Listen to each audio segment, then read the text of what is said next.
Assalamualaikum warahmatullahi wabarakatuh. Perkenalkan, saya Wadimaro Agistia dengan NIM B1C1241122. Di sini saya akan mempresentasikan atau menjelaskan materi pemasaran tentang membangun hubungan dengan pelanggan. Sebelum itu, apa sih pemasaran itu? Apa ya? Pemasaran adalah serangkaian kegiatan yang dilakukan untuk merencanakan, menentukan harga, mempromosikan, dan mendistribusikan barang atau jasa yang untuk memenuhi kebutuhan dan keinginan pelanggan. Pemasaran berfungsi untuk menciptakan nilai bagi pelanggan dan membangun hubungan yang menguntungkan antara organisasi dan pelanggan. Penerapan konsep pemasaran di organisasi yaitu yang pertama, organisasi laba atau bisnis komersial. Organisasi laba lebih fokus pada pencapaian keuntungan finansial.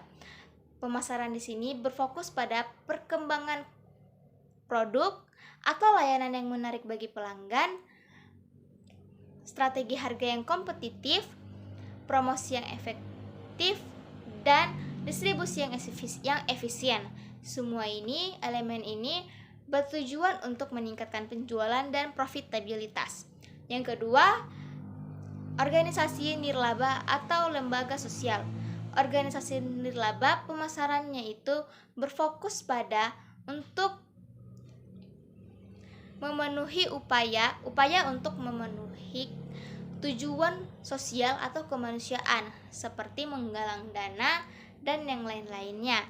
Meskipun tidak bertujuan untuk mendapatkan keuntungan, tetapi organisasi nirlaba ini memiliki prinsip pemasaran yaitu untuk menarik donor, relawan, atau dukungan masyarakat dengan caranya sendiri dan tujuannya sendiri.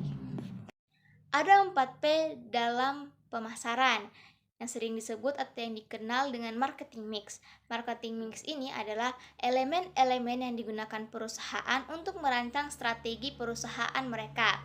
4P tersebut yaitu yang pertama, produk, yaitu merujuk pada barang atau jasa yang ditawarkan oleh perusahaan kepada konsumen atau pelanggan yang sesuai dengan kebutuhan dan keinginan konsumen atau pelanggan. Yang kedua yaitu price atau harga, yaitu menentukan nilai yang harus dibayar oleh konsumen atau pelanggan kepada produsen atau perusahaan. Yang ketiga adalah price atau tempat, yaitu mengacu pada saluran distribusi yang digunakan konsumen untuk memperoleh barang tersebut atau layanan tersebut. Yang keempat yaitu promosi, yaitu semua aktivitas yang dilakukan untuk mempromosikan atau mengkomunikasikan produk kepada konsumen. Keempat elemen ini bekerja sama untuk menciptakan strategi yang efisien atau efektif. Selanjutnya adalah proses penelitian pemasaran, adalah langkah-langkah yang diambil untuk mengumpulkan, menganalisis, dan menginterpretasikan semua informasi yang berkaitan dengan pemasaran yang bertujuan untuk membantu perusahaan mengambil keputusan yang lebih baik. Berikut ini adalah langkah-langkah dalam pengambilan atau proses penelitian pemasaran secara singkat. Yang pertama, identifikasi masalah atau peluang. Menentukan masalah atau peluang yang ingin diteliti, seperti preferensi konsumen atau efektivitas kampanye pemasaran. Yang kedua, penentuan tujuan penelitian. Menyusun tujuan spesifik dari penelitian untuk mengarahkan pengumpulan data yang relevan. Yang ketiga, desain penelitian. Menentukan jenis penelitian atau kualitatif dan kuantitatif. Metode pengumpulan data atau survei, wawancara, observasi, dan alat analisis yang digunakan. Yang keempat, pengumpulan data. Mengumpulkan data yang dibutuhkan melalui berbagai teknik, seperti survei, eksperimen, atau wawancara. Yang kelima, analisis data. Memproses data yang dikumpulkan untuk menemukan pola atau tren yang relevan dengan tujuan penelitian. Yang keenam, interpretasi dan laporan. Menyusun hasil analisis dan memberikan rekomendasi berdasarkan temuan yang dapat digunakan oleh pengambil keputusan. Selanjutnya adalah pemindaian lingkungan pemasaran. yaitu adalah proses yang digunakan perusahaan untuk mempelajari dan memahami perubahan dalam lingkungan eksternal yang mempengaruhi bisnis. Proses ini melibatkan pengumpulan informasi tentang faktor-faktor sosial, ekonomi, politik, teknologi, dan budaya yang dapat mempengaruhi pemasaran. Dengan pemindaian lingkungan, perusahaan dapat yang pertama mengidentifikasi peluang dan ancaman, memahami tren pasar dan perubahan dalam perilaku konsumen atau kebijakan pemerintah. Yang kedua, memprediksi perubahan, yaitu mengantisipasi perubahan yang dapat mempengaruhi strategi pemasaran seperti kemajuan teknologi atau pergeseran demografis. Yang ketiga, mengambil keputusan yang lebih tepat. Berdasarkan informasi yang diperoleh dari pemindaian lingkungan, perusahaan dapat menyesuaikan strategi pemasaran mereka agar lebih responsif terhadap perubahan yang terjadi. Selanjutnya, cara pemasar memenuhi kebutuhan para konsumen. Yang pertama, segmentasi pasar, yaitu segmentasi pasar adalah proses membagi pasar yang luas menjadi kelompok konsumen yang lebih kecil dan homogen. Berdasarkan karakteristik tersebut seperti demografis, geografis, psikografis, atau perilaku.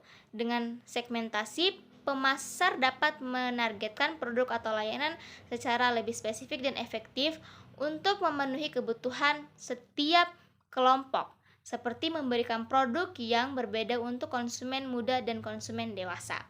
Yang kedua, pemasaran hubungan, yaitu pemasaran hubungan berfokus pada membangun hubungan yang panjang dan saling menguntungkan dengan konsumen. Pemasaran menggunakan pendekatan personalisasi, komunikasi berkelanjutan, dan program loyalitas untuk menciptakan kepuasan atau kesetiaan pelanggan.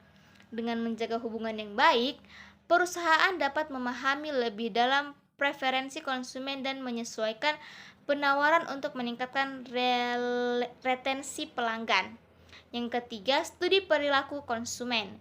Studi perilaku konsumen melibatkan analisis terhadap bagaimana konsumen membuat keputusan pembelian, preferensi mereka, serta faktor-faktor psikologis, sosial, dan emosional yang mempengaruhi tindakan mereka. Dengan mempelajari perilaku konsumen, pemasar dapat menciptakan produk dan kampanye yang lebih relevan dan menarik, mengoptimalkan penawaran, serta menyesuaikan pengalaman pelanggan agar sesuai dengan harapan dan kebutuhan mereka. Dengan ketiga pendekatan ini, pemasar dapat lebih tepat dalam mengidentifikasi dan memenuhi kebutuhan pasar konsumen, meningkatkan kepuasan, dan membangun hubungan jangka panjang yang lebih menguntungkan. Pasar bisnis ke bisnis dalam kurung.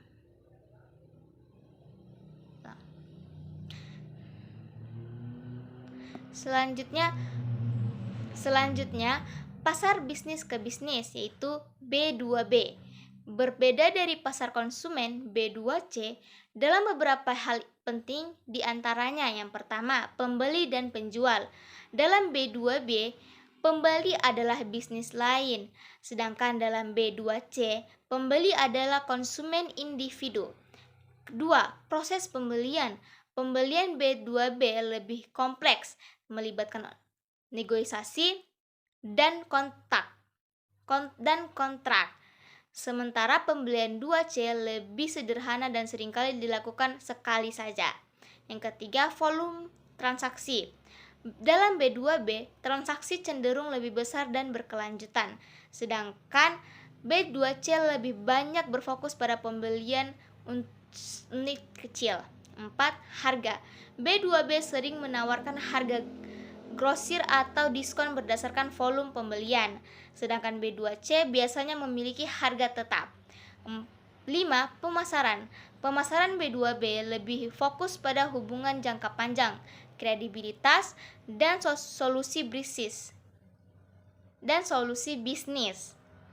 Sementara pemasaran 2C lebih berfokus pada emosi dan daya tarik produk untuk konsumen. Yang keenam, waktu pengambilan keputusan.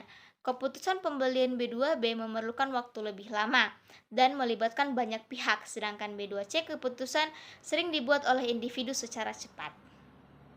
Sekian dari saya, mohon maaf bila ada kekurangan. Billahi taufiq wal hidayah. Wassalamualaikum warahmatullahi wabarakatuh.